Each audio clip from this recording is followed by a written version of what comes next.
Get ready.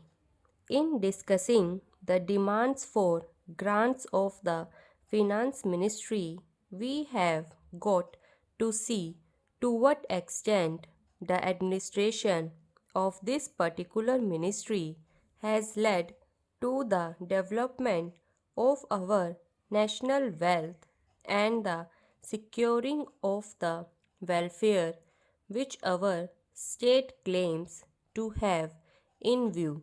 Madam, we must try to analyze very carefully the working of this particular ministry because it is not merely a department of the government, so to say, but it is the nerve center of the administration of the country. I would like first to refer to the role of foreign capital because in determining the manner in which the permission of capital issues has been granted by the particular administration, we should keep in our mind to what extent the interests of our nation have been served. I fully endorse the statement which the previous speaker has made so far as repatriation of the investments made by foreigners and of profits are concerned. We have dealt with this topic quite a number of times, and I do not want to reiterate anything apart from only supporting what the honorable member who just now spoke said. I would like to deal with the investments of foreigners in India.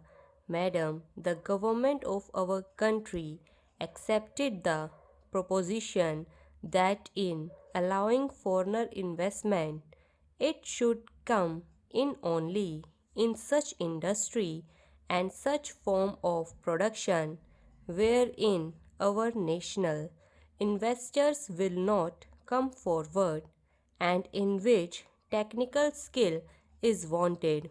There is also one other factor which the industrial policy of our government of 1948 as adumbrated further in 1949 by the Prime Minister laid down.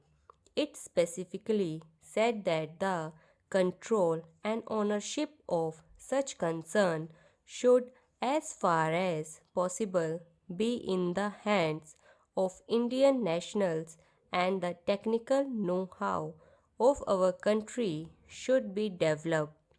I would like to emphasize the figures that have been put forward for the last few years from 1997 till the end of 2012 or the early part of 2012. It has been reported that rupees 19,000 crores of foreign capital have been allowed to be invested in our country.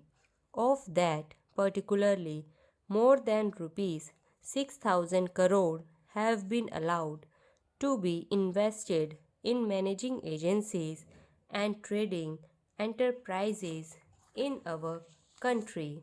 So far as the government policy is concerned, we find that a sum of rupees 4 crores have been allowed to be invested this year. We do not know how it is to be used up.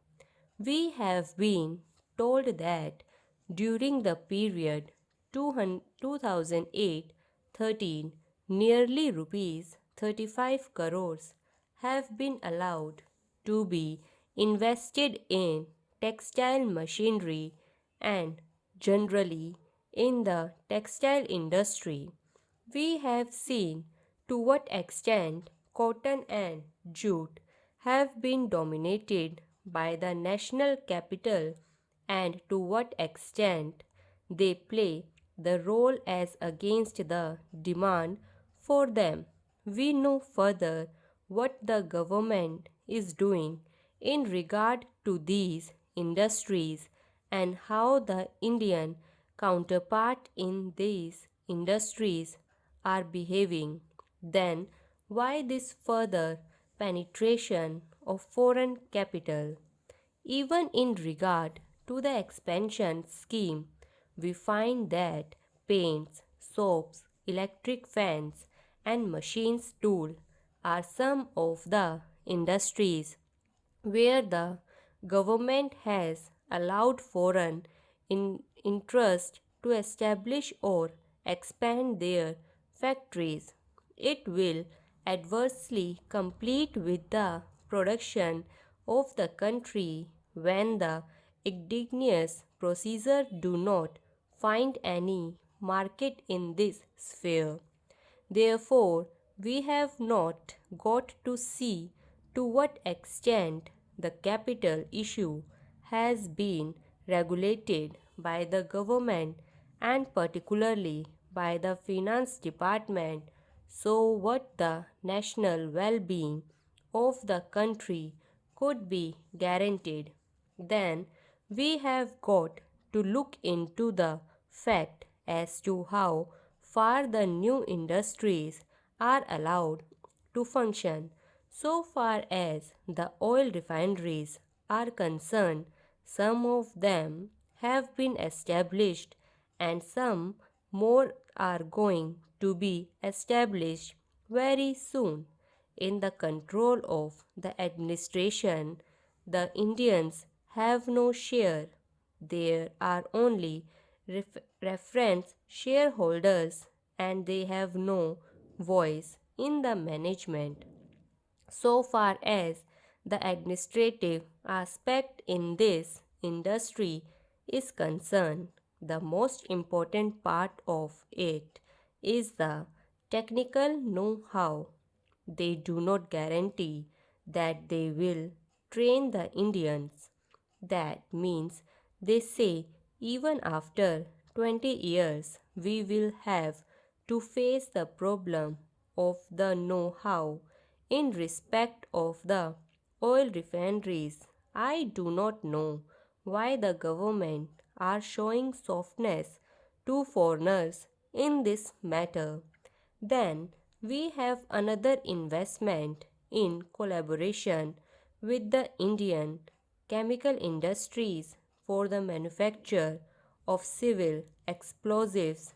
Here, as far as I have gathered, only 20% is going to be Indian capital. The majority of the shares will remain with the Indian chemical industries. Nobody else has been allowed to make any investment. It would have been better if other companies and private individuals had been given an opportunity to purchase the shares.